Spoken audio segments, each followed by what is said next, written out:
চালতা বাংলার এক চিরচেনা টক স্বাদের ফল। সাধারণত বর্ষাকালেই বাজারে পাওয়া যায় এই ফলটি।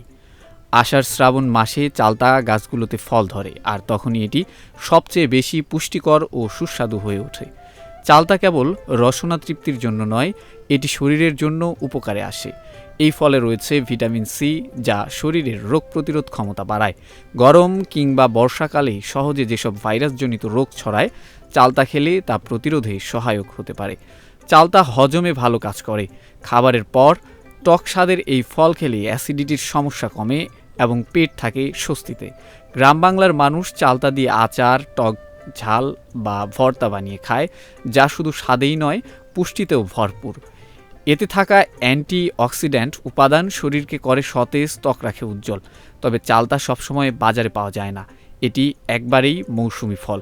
মূলত জুন থেকে আগস্ট মাস পর্যন্ত পাওয়া যায় চালতা, তাই বর্ষাকালেই এই ফল খাওয়ার উপযুক্ত সময়। প্রাকৃতিকভাবে শরীর সুস্থ রাখতে এবং বাড়তি কোনো প্রসেসড খাবারের পরিবর্তে একটি স্বাস্থ্যকর টক মিষ্টি বিকল্প হতে পারে এই চালতা।